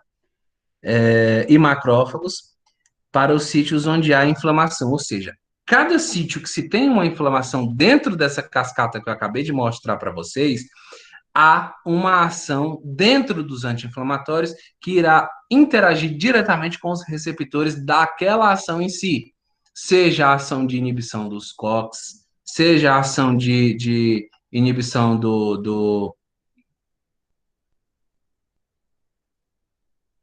de todas travou agora aqui. De todas as ações do COX, COX-1, COX-2, do LOPS, IOPS-1, IOPS-2, eu não sei se vocês já viram isso daqui, é mais para uma, digamos assim, uma farmacocinética, né, clínica, mas que a gente pode ver que é basicamente essa questão aqui, deixa eu ver se é aqui, isso, é basicamente essa questão aqui onde a gente pode ver a ciclooxigenase quando ela diretamente age em torno de trombos em específico, quando a gente precisa de um anti-inflamatório para agir em sítios diferenciados. Então, assim, o anti-inflamatório, principalmente o AINE, ele vai agir diretamente de uma forma a afastar as hemácias, fazendo com que todo o sistema inflamatório seja de uma forma leiga, né? Falando de uma forma leiga, tenha o que as pessoas costumam chamar nas farmácias, e que eu acredito que todos vocês já ouviram falar, de afinar o sangue, né? Ou antiagregantes plaquetários, né? Que é a nossa linguagem e a linguagem das pessoas que chegam na farmácia pedindo um medicamento para afinar o sangue. É óbvio, tá? É óbvio que se chegarem na farmácia um dia, vocês estiverem lá e pedirem um medicamento para afinar o sangue, é óbvio que vocês não vão dar para eles aí um ibuprofeno, um cetoprofeno, e sim, claro, uma aspirina Prevent, ou o famoso AS, ou algo parecido, né? é o que a gente tem a oferecer mais facilmente. Reduz a síntese dos mediadores da inflamação, reduz os mediadores químicos do sistema da claricaína, e foi basicamente isso que eu falei: estabiliza os lisossomas, inibe a migração, macrófagos para os... Ah, pronto, isso aqui foi a mesma coisa. Não era esse slide que eu queria apresentar, esse slide em específico. Eram dois aqui, mas só está tendo um. Eu vou procurar ver o que deu nesse slide, como se tivesse um travado. Ah, tá aqui. Do 4 pula para o 6. Por isso que eu estava sentindo falta aqui de um dos slides, do 4 pula para o 6. Eu queria mostrar para vocês, antes da cascata, nós temos aí a cascata no número 4, nessa síntese. Só que eu queria mostrar para vocês ela sendo feita, né, nessa primeira fase. Essa primeira fase aqui, onde a gente tem do fosfolipídio, fosfolipase, do PAF e tudo mais. Eu queria mostrar essa parte aqui, só que não apareceu aqui, pulou do 4, pulou para o 6. Não sei o que aconteceu aqui, que do 4 pulou para o 6, mas enfim. É só para falar para vocês dessa ação dos AINES em específico, onde de todas as ações eles agem em sítios diferentes e que todos os anti-inflamatórios, seja eles esteroidais ou não esteroidais, eles agem de uma forma específica para cada sítio, onde, normalmente, quando um AINE ele é direcionado para uma inflamação, nós temos um AINE específico para aquilo. Quando é para um trombo, por exemplo, nós temos um AINE específico para aquilo. Ou seja, existem sítios diferentes para cada tipo de inflamação, levando em consideração que um trombo também é uma inflamação, uma espécie de inflamação que adapta as hemácias, fazendo com que tenha aquele tipo de trombo, causando aí manchas na pele. Isso é muito comum de acontecer. Quando não se causam manchas na pele, dependendo de pessoa para pessoa, se causa edema, ou seja, fica aquela pele onde você aperta por muito tempo e nem vermelho não fica. Por quê? Porque tem uma grande quantidade de líquido, né? Tem uma grande quantidade de retenção de líquido. Isso é muito comum para quem utiliza analgésicos e anti-inflamatórios. Era isso que eu ia falar aqui no 5, porém não está aqui, eu senti falta dele. Ações farmacológicas dos DAINES. A antipirética é muito comum. Quando nós falamos dos DAINES, ou seja, as drogas anti-inflamatórias não esteroidais, a gente já fala aí acrescentando também a ação antipirética, ou seja, para febre, de um modo geral, efeito antipirético. Reduz a temperatura corporal elevada, bloqueia a produção das prostaglandinas induzidas pelos pirogênios. E quando eu falo de pirogênios, é exatamente o tipo de hormônio que o corpo aquece, causando a febre, né, acima de 37, mais ou menos 37, onde a gente considera aí o estado febril na semiologia, que era exatamente o que eu queria passar para vocês hoje, porém coloquei para a última aula. E bloqueia a resposta do sistema nervoso central, a interleucina, que é um tipo de hormônio também que é levado para o cérebro, onde o próprio sistema nervoso central fabrica. E aí, curiosidade para vocês, tá? O sistema nervoso central, ele age diretamente em todos os tipos de AINES, DAINES e todos os tipos de drogas em específico que relatem dor, inflamação e febre. Por quê, professor? Muito simples. Quando você sente uma dor, você obviamente está com seu sistema nervoso central ativo. E normalmente algum receptor levou aquela sensibilidade, né, para o sistema nervoso central. Levando aquela sensibilidade para o sistema nervoso central, ele é ativo e, consequentemente, te mostra que aquele local está machucado. Um exemplo, bateu a coxa na ponta de uma mesa. Aquilo vai causar uma dor momentânea, né? Onde aquele receptor diretamente vai levar rapidamente a resposta para o sistema nervoso central e, consequentemente, causar essa dor que normalmente a gente trata com anti-inflamatórios locais, tá? Não é obrigatório, por exemplo, em uma pequena pancada onde você sente uma dor, você colocar um anti-inflamatório via oral, que normalmente é o que fazem, já que a gente tanto fala, né, dessa questão dos anti-inflamatórios causarem problemas estomacais, não é porque a pessoa bateu a perna na ponta de uma mesa que a pessoa vai passar um anti-inflamatório oral para aquela pessoa que bateu a perna na ponta de uma mesa. Então, assim, coloca um anti-inflamatório local, existem muitos. Existe o diclofenaco gel, existe o diclofenaco também spray, né? Existem vários tipos de medicamentos que a gente pode utilizar no local. E assim, consequentemente, não utilizar esse tipo de fármaco apenas porque bateu a perna ou algo parecido, né? Eu estou usando um exemplo. Professor, entrei pelo celular porque o Wi-Fi caiu, mas sem problema, Aline. E aí, pessoal, basicamente é isso aqui. O que eu quero dizer para vocês nessa questão dos antipiréticos é que quando se tem a resposta do sistema nervoso central, né? Tecnicamente, essa resposta, ela normalmente é bloqueada quando você utiliza algum desses DAINs. Então, o sistema nervoso central, ele está ativo, ele está te mostrando, ele está levando a resposta para o teu cérebro, mostrando que ali está doendo naquele momento. Isso eu estou falando numa linguagem bem leiga para a gente entender, sabendo que existem os sítios de ações, sabendo aí da cascata, como funciona a ação do anti-inflamatório no local, que leva a tudo isso, a gente não precisa falar disso, né? O que eu estou falando no momento é a questão de que quando você, por exemplo, o exemplo que eu citei aqui, bateu a coxa numa mesa e doeu, esse receptor chegou até o sistema nervoso central que levou até o teu cérebro aquele instante de dor, certo? Porém, quando você utiliza algum tipo de DAINE ou AINE, dependendo do que está ocorrendo, bloqueia de imediato a resposta do sistema nervoso central, a interleucina 1, que é o que eu queria que vocês fizessem a anotação, que a interleucina 1 é basicamente o que causa a dor em todos nós, tá? A interleucina 1 é basicamente o hormônio que causa a dor. Quando ele é bloqueado, você não sente tanto a questão da dor.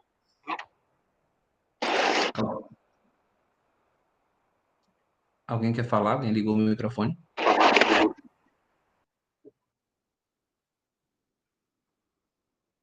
Leonardo? Eu liguei sem querer, professor. Eu ia fazer a anotação aqui e até liguei no microfone. Pronto, tranquilo. Se tiverem dúvidas, pessoal, é só ligar. Então, eu acredito que vocês entenderam, tá? A interleucina, quando bloqueada, você acaba com a dor. Por exemplo, uma outra informação para vocês. Dizem que quando você utiliza, isso obviamente eu não preciso nem falar para vocês que é loucura, né? Mas uma curiosidade para vocês. Quando se utiliza 180 miligramas de codeína, quando você tem aí aproximadamente 30 minutos do efeito da codeína, de 180 miligramas, há relatos de que se você acertar um martelo no dedo, você naquele momento não vai sentir. Você vai sentir quando esse hormônio for liberado, tá? Esse aqui, ó, esse aqui. Quando esse aqui for liberado, aí é que você vai começar a sentir aquela dor. No momento que ele estiver bloqueado, ou seja, obviamente vai estar muito bem bloqueado, né? Com 180 miligramas de codeína, é óbvio que vai estar bloqueado. Relatando mais uma vez que isso não existe, isso é loucura. Ninguém vai fazer isso, ninguém vai tomar essa posologia, ninguém é louco. Mas vamos supor que sim, existem estudos de que se você acertar um martelo no teu dedo com 180 miligramas de codeína no teu organismo, você não vai sentir naquele momento, até o momento em que a interleucina estiver bloqueada pela resposta do sistema nervoso central, tá? Então, quando a gente fala dos DAINs, a gente está só simplesmente modificando para os DAINs a ação antipirética, ou seja, os DAINs, além de serem também anti-inflamatórios, eles também são antipiréticos, tá? Existem muitos deles. Deixa eu ver aqui, efeito analgésico, inibição da sensibilidade das prostaglandinas, efeito sobre as plaquetas, inibição da síntese do tromboxano, inibem a agregação plaquetária. Pronto. Efeito sobre as plaquetas. Foi o que eu falei para vocês. O maior inibidor, o maior antiagregante plaquetário, normalmente é o AS, tá? Não à toa que normalmente é o mais prescrito por qualquer médico quando se trata a relação de antihipertensivos de um modo geral, tá? Então, efeito sobre as plaquetas. Inibição da síntese do tromboxano, ou seja, não forma trombos. Vou ler numa linguagem bem simples aqui para vocês. Os efeitos sobre as plaquetas, quando você utiliza um determinado medicamento, um AINE, por exemplo, quando você utiliza um AS, se você estiver utilizando um AS por dia, é muito difícil que se forme algum trombo no seu organismo, tá? Inibem a agregação plaquetária e prolongam o tempo de sangramento. Esse é o maior problema de todos. Vamos lá. Se você está tomando, se você está fazendo algum tratamento com cetoprofeno, do que a gente acabou de falar, foi o primeiro exemplo que me veio à cabeça.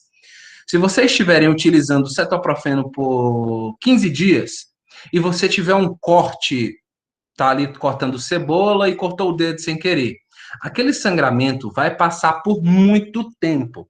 Aquele sangramento vai passar por 2, 3, 4 vezes mais tempo do que um período normal se você não estivesse tomando aquele tipo de medicação, tá? Ou seja, o que vai acontecer?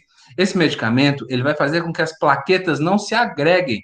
E não tendo a agregação das plaquetas, consequentemente, o sangramento vai ser mais comum, vai ser mais rápido, vai ser mais fácil de acontecer. Então, tecnicamente, se você estiver fazendo um tratamento com qualquer tipo de analgésico, AINE, DAINE ou algo parecido, se você estiver utilizando aí uma vez por dia um anti-inflamatório, como por exemplo, ou um antiagregante plaquetário, como por exemplo o AS, ou um anti-inflamatório, como por exemplo o cetoprofeno, ibuprofeno e muito mais, você vai ter a certeza de que um corte no dedo, cortando cebola, por exemplo, vai demorar muito mais tempo, talvez 2 ou 3 vezes mais tempo, do que se você não estivesse utilizando esses medicamentos, tá? Então, é muito importante essas questões do cuidado, né? Porque eu estou falando de um corte do dedo que não vai te causar tanto dano assim. Agora, imagina só se uma pessoa que utiliza um determinado medicamento como algum tipo de DAI, vamos supor, vamos continuar no cetoprofeno, que foi o primeiro que eu falei. Se uma pessoa está utilizando aí por 20 até 30 dias um tratamento aí com cetoprofeno, são raros os tratamentos com 30 dias, tá, pessoal? Mas existem. São raros, mas existem, tá? Quando uma pessoa está utilizando aí um tratamento com 30 dias com cetoprofeno e sofre um acidente qualquer, né, que tem uma perca de sangue, para que o médico consiga parar, né, para que o médico consiga fazer com que com aquele corte, com aquele acidente, né, se feche, tecnicamente, vai ser bem mais difícil do que se a pessoa não tivesse utilizando, tá? AINES, evidências, benefício definido e benefício provável. Isso é muito comum, porque existe uma questão muito contraditória quando a gente fala dos AINES, dos DAINES, e na questão também dos antipiréticos. Não se existe diretamente um estudo comprovado 100% em nenhum deles, tá? Que isso fique bem claro para vocês. A gente sabe que o ibuprofeno, ele ajuda aí nas ações reumáticas, ele ajuda aí numa garganta inflamada, ele ajuda aí em diversos tipos de inflamação. Mas a gente não tem 100% de certeza de como ele age diretamente no organismo quando se trata em dores agudas, por exemplo. Como aquele medicamento anti-inflamatório vai agir diretamente na dor. Existem pesquisas, mas não 100% comprovadas. Então, por isso, existem essas questões de AINES com evidências benefício definido e benefício provável. Provável por quê? Porque nem todo organismo, isso é importante que vocês saibam, nem todo organismo vai passar uma febre, por exemplo, com um ibuprofeno. Mas existem organismos que passam a febre rapidinho com o ibuprofeno. Então, é por isso que existe essa questão de AINE, evidência, benefício definido e benefício provável, tá? Porque não é aquela questão que eu sempre falei para vocês, né? Que cada organismo é um organismo diferente. Ou seja, se o meu organismo, ele age diretamente com o ibuprofeno e eu tenho uma diminuição na minha febre com o ibuprofeno, isso não quer dizer que todos vocês terão também. É por isso que a gente tem que entender que quando a gente faz uma prescrição, de um determinado medicamento para uma pessoa, né? E quando você fala, opa, a pessoa voltou aqui e disse que estava ótimo, que passou ótimo, beleza, acertou ali, certo, 100%. Aí você passou esse mesmo medicamento para o mesmo sintoma para aquela outra pessoa, a pessoa volta e diz que não sentiu absolutamente nada. É exatamente isso aqui que eu estou mostrando para vocês. Benefício definido, benefício provável. Nem todos os organismos tem a mesma aceitação dos AINES, DAINES e antipiréticos, tá? É muito importante que a gente saiba disso, porque às vezes a gente se apega e a gente vê, né? Fulano de tal só passa isso, fulano de tal só prescreve isso, médico fulano de tal só sabe prescrever isso. Por quê? Muitas vezes ele se apega àquele medicamento como uma forma de que ele já percebeu que funciona, então, se ele sabe que funciona, ele não precisa ir adiante com alguns tipos de dúvidas. Então, tecnicamente, ele pode seguir aquela prescrição dele. Só que existe essa probabilidade de não dar certo, pois nem todos os organismos são iguais. Então, essa é a problemática principal, tá? O benefício provável, artrite reumatoide, disminorreia primária, benefício provável, por exemplo. Dores agudas e crônicas, uso tópico. Necessidade de avaliação, risco e benefício, foi o que eu falei para vocês, o risco e benefício vai muito aí de gestantes. Por exemplo, uma pessoa que tem uma úlcera gástrica. Normalmente uma pessoa chega para vocês e fala, por favor, me passa um medicamento para inflamação na garganta, pois minha garganta está inflamada há mais de 3 semanas e eu não sei mais o que fazer. Essa pessoa tem uma úlcera gástrica e tem também refluxo gastroesofágico. O farmacêutico ou o balconista não faz nenhuma pergunta, vai lá e bota um ibuprofeno para aquela pessoa tomar. Essa pessoa não sabe do que se trata o ibuprofeno. Acredita em vocês, compra e leva para casa. Uma pessoa que tem uma úlcera gástrica, tomando um ibuprofeno, pessoal, vai acontecer o quê? Vai acontecer um grande sangramento. Pode acontecer aí da úlcera ficar bem mais irritada, bem mais, digamos assim, estressada, né, em sua inflamação, porque vai aumentar a acidez estomacal também. Tecnicamente, o refluxo vai aumentar. E aquela pessoa não vai saber do que vai se tratar, não vai saber do que está se tratando aquela problemática. Então, a grande parte da culpa pode partir também de quem indicou, já que não necessita de prescrição. E é por isso que existe a grande importância da anamnese. A anamnese para cada paciente é muito importante. Aqui eu estou falando para vocês, pessoal, vários medicamentos, são vários tipos de ações, a ação de toda a cascata, que vocês já sabem, então a inibição total dessa síntese, enfim, inibição da COX-1 e COX-2, tudo isso que a gente está vendo, a gente tem que fazer, juntamente ao paciente, uma anamnese muito bem feita, já que cada caso é um caso, né? Então, a necessidade de avaliação, risco e benefício, exatamente para saber se aquela pessoa pode ou não tomar um ibuprofeno ou um cetoprofeno, e aí colocar um endovenoso, por exemplo, ou um intramuscular, se aquela pessoa tem uma úlcera gástrica, consequentemente, aquela pessoa não pode tomar um biprofenil, por exemplo, que é o mais famoso de todos, né? Necessidade de avaliação é muito importante no início a se prescrever um medicamento, porque, tecnicamente, se você vai prescrever um medicamento, aquela pessoa necessita desse medicamento. Então, essa pessoa não vai ter outros problemas com o medicamento que vocês estão indicando para aquela pessoa, tá? Osteoartrite, lombalgia, dor ciática, pós-operatória, benefício desconhecido, dores agudas e crônicas, dores musculoesqueléticas. Isso aqui, cada um desses problemas que eu estou falando para vocês, a gente pode tratar com um medicamento diferente. Quer ver só? Osteoartrite, normalmente é tratado com Condroflex. Na aula passada a gente tinha falado, não conheço medicamentos dessa classe, eu gostaria de saber medicamentos dessa classe. Então, a gente pode falar dos principais.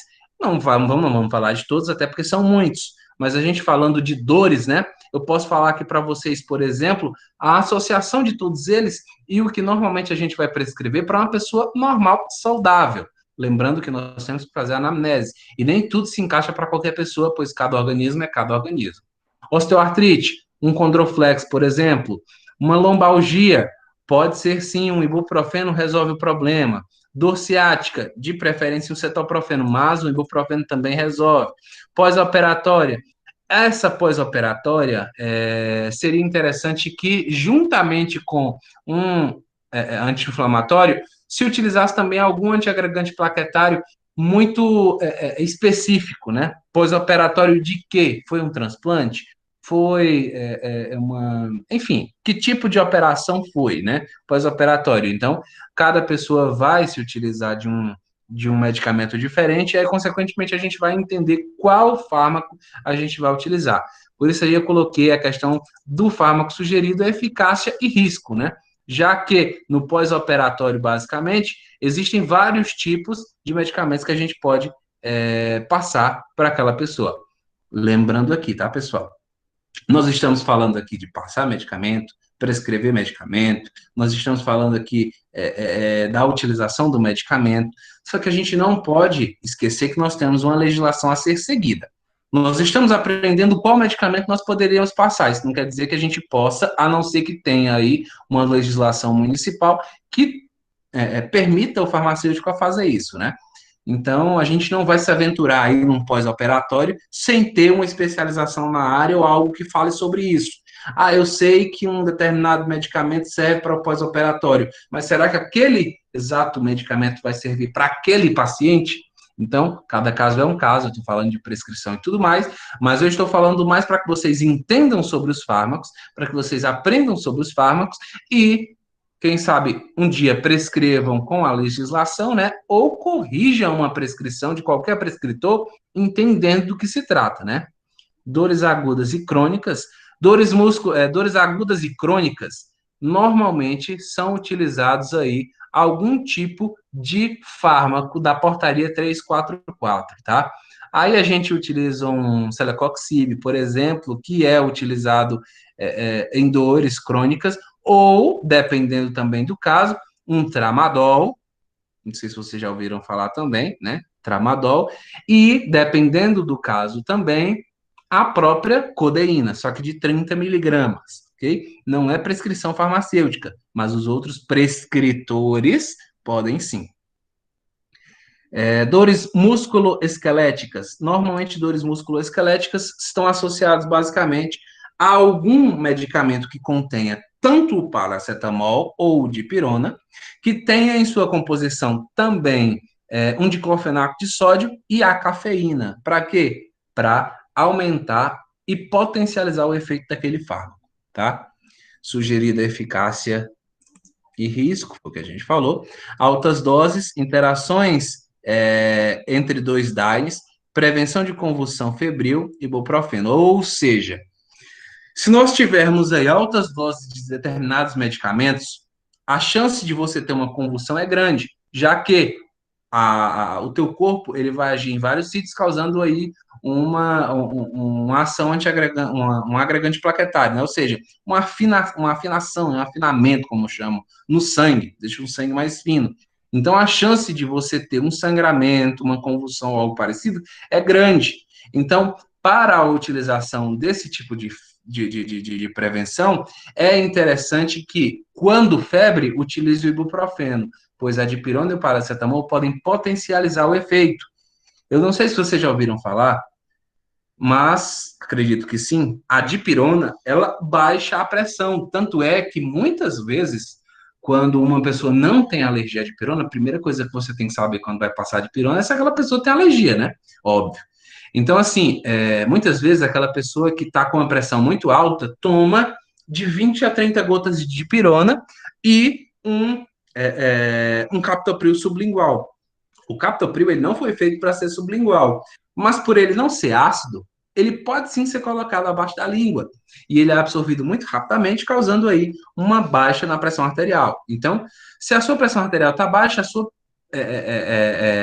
se a sua chance de uma convulsão, por exemplo, por utilização de algum medicamento, também se torna baixa.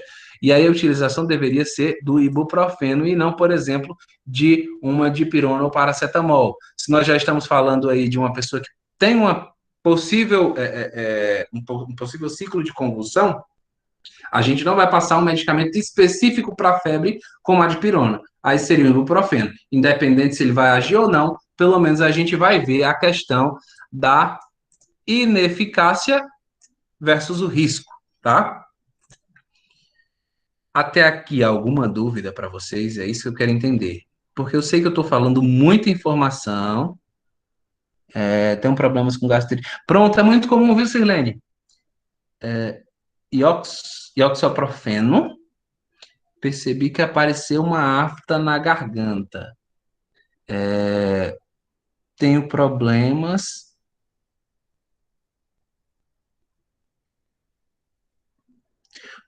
Mas você já toma algum medicamento para gastrite, ou Sirlene?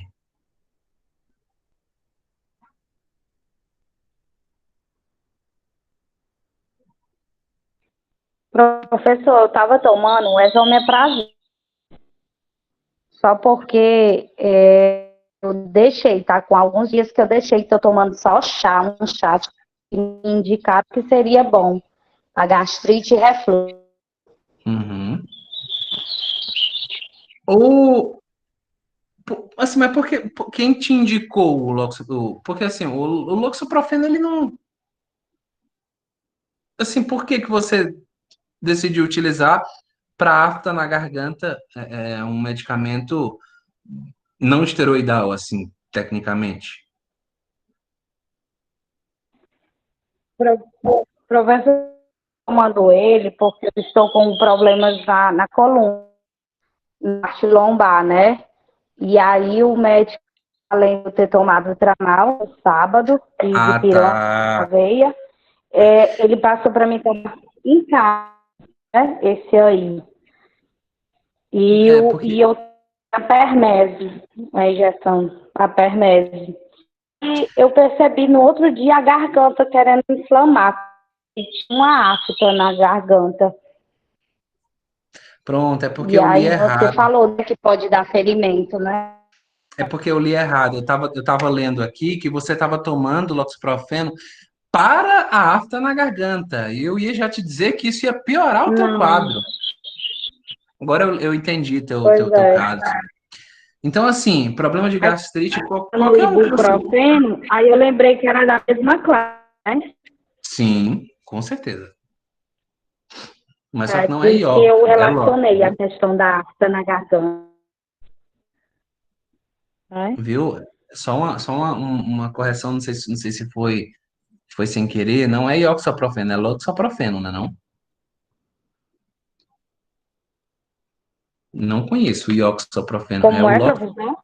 é o loxaprofeno, né? É porque tu, Loxaprofeno, né? Eu acho é que porque tu, foi, eu coloquei um I. aí eu tava, Sódico. eu já tava pensando aqui, mas eu É, desconheço, sinceramente eu desconheço. oxoprofeno sódico de 60 miligramas. Pronto, é. Aí você vai ter sim, viu? Pode ter certeza que vai aparecer afta, vai aparecer garganta inflamada, vai aparecer. Enfim, você vai amanhecer com um gosto amargo na boca, tipo, sei lá, um gosto de ferro. É muito ruim. Muito, muito ruim. Só que é muito comum, viu? Muito ruim, mas é muito comum para quem utiliza esse tipo de medicação e tem essa problemática, viu? Aí você amanhece com gosto de. Não só amanhece, viu? Não só amanhece. Eu falei, amanhece aqui, basicamente, na verdade, sempre que você dormir, seja à tarde, seja à noite, enfim, a qualquer momento que você decidir dormir, você vai ter essa problemática porque a tua boca ela vai ficar assim, com gosto de ferro. Exatamente o ácido do estômago que está ali. E aquela queimação vai até a ponta da garganta. E muitas vezes até a pessoa regurgita algum tipo de ácido. Então, aquele ácido ele sai queimando tudo. Daí vem essa questão de vários problemas aí na garganta, na boca e muito mais, né? Aqui eu coloquei a questão. Deixa eu ver aqui onde foi que eu parei. Ação antipirética, efeito analgésico. Deixa eu ver aqui se foi. Pronto. Efeito analgésico, antipirético, ok. Efeito sobre as plaquetas, Roxana, nível de agregação plaquetária, ok. Artrite reumatoide, prevenção de convulsão, febre ibuprofeno, ok. A AINES, classificação inibidores seletivos da COX. São muito comuns, tá? E aquela questão do celecoxib, que é o mais comum, é, parecoxib, enfim, que são vários para lembrar agora de cabeça. Ah, mas está aqui embaixo. Rofecoxib, celecoxib. Celecoxib é o mais comum deles, tá? Normalmente a Eurofarma cai em cima desse medicamento para as prescrições que vocês não fazem ideia. A butazona, né, a famosa butazona que os nossos avós, acho que vocês já viram também, a butazona, era muito comum quando a pessoa tinha inflamação, dor, alguma coisa, normalmente era vendida até em comércio. Os comércios vendiam a butazona, a famosa fenilbutazona, né? E era até um medicamento chamado butazona que as pessoas compravam. Iam comprar na feira do mês, né? Comprava dipirona, sorrisal, butazona, tetraciclina, medicamento para gripe, enfim. Eu sei que vocês vão se identificar com alguém da família de vocês que fazia isso. Era muito comum, é super comum ainda para muita gente. Parece que a pessoa está esperando ficar doente, né? Está se prevenindo, mas aí se não ficar, perdeu o medicamento por validade. É complicada a situação. AINES, classificação de inibidores seletivos da COX-2, derivados do ácido salicílico, salicilatos, né, no modo geral, o AS, diflunisal, salicilato de sódio, salicilato de metila. Tem muita gente que fala de metila é porque, na verdade, ele não é para se tomar, né, ele é para se aplicar. Então, o salicilato de metila também tem o mesmo ativo, né? E também é para dor, só que não está aí, até porque não faz parte dos AINES, né? Apesar de também ter AS na composição. Ácido indolacético, indometacina, aqui são. Eu queria até que vocês fizessem aí colocassem esse código, vou até mandar para vocês aí, para que vocês fossem estudando também, ó, quem quiser utilizar aí, tá aí. No slide, para que vocês fossem estudando esses nomes, né? Que são nomes que vocês me solicitaram. Eu queria saber qual medicamento faz parte de qual classe, o que se utiliza, como se utiliza. Então, assim, são muitos. Não vai dar para a gente falar todos, até porque a gente vai ficar parado aqui em uma ou duas classes. Então, passando um superficial, né? E aprendendo aí o máximo possível de medicamentos, nós temos aí, basicamente dessa classe aqui, os mais famosos deles que eu vou falar para vocês, né? Naproxeno, ibuprofeno, fenoprofeno, cetoprofeno, forbiprofeno e oxapozina. De todos esses aqui, os mais comuns, principalmente para farmácias em ordem, é o ibuprofeno, cetoprofeno, fenoprofeno, naproxeno. E esses dois aqui normalmente não são vendidos em farmácia, tá? Por quê? Porque eles têm uma ação um pouco mais forte, um pouco mais concentrada, e tecnicamente seria interessante ter uma observação ao ser administrado. Ácido mefenâmico e o ácido maclofenâmico são dois também muito famosos aí em farmácias, para quem não tem atividades em farmácia, é interessante estudar sobre eles. Os enólicos, o piroxicam e o meloxicam, muito, muito comum, tá? São inibidores da COX-2, seletivos. Nabumetazona é o mesmo também da butazona, tá? Só que a butazona, ela foi se perdendo com o tempo, da mesma forma em que em que aquele antibiótico, né, que todo mundo conhece, que foi dado, era dado até para galinha, e quando as pessoas davam para galinha, era literalmente mesmo a questão de dar para galinha. Acho que todo mundo conhece um parente, um avô, até o próprio pai ou a mãe, né, que dava o antibiótico para galinhas, para o gogo, até porque tinha, assim, um sentido, já que o gogo era basicamente, entre aspas, tá, uma espécie de infecção, né, no frango, uma gripe, né, que dava no frango, que causava bactérias no próprio frango e que funcionava, né, só que hoje não funciona mais. E muita gente procura tetraciclinas nas farmácias com os nomes, eu não vou lembrar o nome agora, porque é antigo que só, Tetrec, acho que é Tetrec. O povo procura ainda, porque existiu o famoso Tetrec, né? E que é muito utilizado, juntamente com a butazona, que também faz parte aí dessa classe de medicamentos.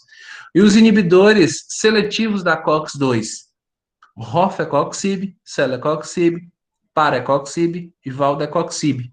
São 4 tipos de medicamentos controlados, tá, pessoal? Que se pode ser prescrito na C1 e que normalmente são para dores mais intensas, ou um pouco mais intensas. Eles não agem como, por exemplo, os medicamentos também de mesmo tipo de prescrição C1, derivados da papoula, por exemplo, mas tem sim um efeito anti-inflamatório muito grande, só que tem um histórico também de sangramentos enorme, que causa muito problema para muito paciente, tá? O etodolaco de sódio, o etodolaco é o mais comum de todos, e o mais famoso de todos, que na verdade as pessoas não chegam na farmácia pedindo a nimesulida, chegam na farmácia pedindo Cimelide, né, da Cimed. O mais comum de todos, lembrando, causa muito facilmente sangramentos, a nimesulida. E se vocês olharem, tá, pessoal, a nimesulida, ela só vem 12 na caixa. Qualquer tipo de nimesulida que você comprar, só vem 12 na caixa. Por que só vem 12 na caixa? Só vem 12 na caixa porque o tratamento máximo, padrão da nimesulida, são 12 comprimidos. Se uma pessoa inventar de tomar uma quantidade maior que essa, primeiro, que a chance de haver um sangramento é muito, muito, muito alta. Segundo, a acidez estomacal ela aumenta em até 50% na metade do tratamento. Ou seja, as pessoas com 3 dias de uso da nimesulida, sabendo que o tratamento padrão da nimesulida é de 12 em 12 horas, quando a pessoa chega na metade do tratamento, já começa a relatar dores estomacais, né? E dores na garganta também, inflamações e muito mais. Muito comum da nimesulida. E as pessoas normalmente utilizam a nimesulida na inflamação na garganta. O que não é interessante porque o ibuprofeno age muito mais rápido para a inflamação na garganta diretamente, né? E aí também há um grande problema quando as pessoas procuram a amoxicilina e a azitromicina para a dor na garganta, sendo que às vezes o próprio ibuprofeno ou a própria nimesulida, dependendo da pessoa, vai resolver o problema daquela pessoa sem precisar do antibiótico. Nós sabemos que a utilização do antibiótico com uso irracional causa a resistência bacteriana e, consequentemente, vai colocar aí a população em risco com o tempo. Muito comum de acontecer, e, infelizmente, a gente está passando por isso e muito mais. Então, para vocês aí que não conhecem ou não conheceram ou não conheciam esses medicamentos, prazer, são muito comuns em farmácias, tá? Muito comuns da gente comercializar. Alguns deles fazem parte da portaria 344. A portaria 344 ela deve ser estudada e a gente vai passar por alguns desses medicamentos aí junto com a semiologia. A gente vai mostrar quais são esses medicamentos, a gente precisa saber, né? Primeiro porque a gente precisa saber quais deles a gente precisa reter a receita. Normalmente vem o aviso, né, na caixinha, mas é interessante que a gente saiba o motivo daquele fármaco estar sendo solicitado a retenção de receita. Tá, pessoal? Eu vou parar aqui no 13 hoje, tá? Vou parar aqui no 13. Eu queria muito que nesse link que eu mandei para vocês clicassem, dessem um estudo, olhassem, pesquisassem sobre esses medicamentos. Foi me solicitado sobre as classes. Nós estamos falando sobre a classe mais difícil de todas. A classe mais difícil de todas é basicamente essa daqui, dos analgésicos e anti-inflamatórios. Por quê? Porque é uma classe muito completa, muito complexa, muito, muito grande, e há uma gama de medicamentos que são basicamente aí livros e livros para se estudar, medicamentos para dor e medicamentos para inflamação, tá? Anti-inflamatórios. São muitos tipos de anti-inflamatórios, a gente precisa estudar de um por um. Só que a gente vê as classes, os corticosteroides, analgésicos, narcóticos, antihistamínicos, anti-reumatoides, antigotosos, AINES. Então, assim, são muitos, muitos, muitos. Se vocês puderem, cliquem para se aprofundar em cada um, coloquem na bula, baixem um aplicativo chamado Whitebook. O aplicativo Whitebook vai fazer com que vocês tenham aí... vou até colocar aqui para vocês terem uma facilidade também. Vocês podem baixar, tá?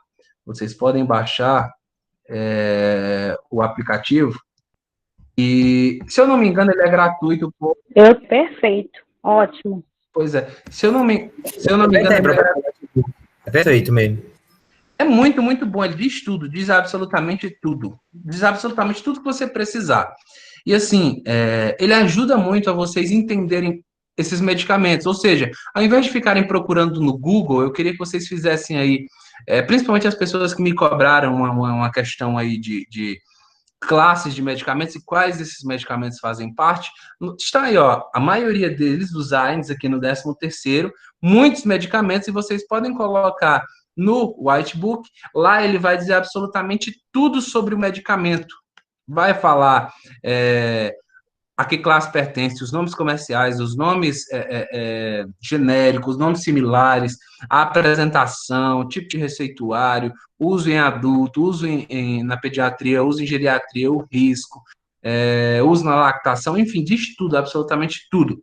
Então, quem quiser aí se aprofundar um pouco mais nos medicamentos, que obviamente a gente não tem como, por exemplo, pegar aqui, vamos supor, o Meloxicam, e aí falar tudo sobre o Meloxicam. Não tem como a gente chegar a um ponto desse, tá? Mas a gente vai aprofundar muito ainda nessa questão, ainda vai, acredito que uma aula inteira com os anti-inflamatórios e analgésicos, e depois a gente parte aí para outras classes de medicamentos e muito mais, tá? Alguma dúvida até aqui, pessoal? Tranquilo para vocês?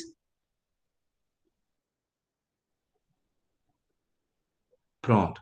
Então, no mais, quem tiver alguma dúvida, como eu sempre digo, façam anotações, solicitem as dúvidas, né, para a gente tirar, e, consequentemente, a gente vai bem mais longe se a gente conseguir estudar esses medicamentos. Lembrando, eu sei que muitos de vocês vão ficar um pouco temerosos, né, em não saber dos medicamentos. Não fiquem assim, é normal a gente sair da faculdade, não é normal sair sem saber os efeitos, como funciona a teoria de um modo geral. Agora, não saber os nomes comerciais é normal. Pelo menos os nomes genéricos a gente deve saber. Os nomes comerciais a gente aprende na própria farmácia, tá, pessoal? Não fiquem nervosos, é muito raro um farmacêutico sair da faculdade sabendo todos os nomes comerciais. É interessante que quanto mais vocês estudam, obviamente, mais facilmente vocês saberão. Mas é comum a gente não saber o nome comercial. Agora, o nome genérico, o nome do fármaco, a gente tem que saber, tá? E a gente vai falando aqui. Estou deixando para vocês aí o link, tá? O link do slide com todos os conteúdos que a gente está estudando e o nome de um aplicativo que quem quiser pagar, ele é barato. Eu acho que é uns R$ 7 e pouco, R$ 7 e pouco. É um investimento que vale muito a pena. Eu trabalho com ele, eu comprei o pacote completo dele, trabalho com ele, é muito, muito bom, muito fácil de aprender e diz absolutamente tudo, tá? Então, no mais, pessoal, nós vamos ficando por aqui, por hoje. Na próxima semana nós falaremos mais sobre essa classe. Qualquer dúvida, vão fazendo anotações, como eu sempre digo, e no mais, uma excelente noite a todos, tá? E estamos aí para qualquer dúvida que vocês vierem a ter. Aquele grande abraço a todos e até a próxima, pessoal. Tchau, tchau.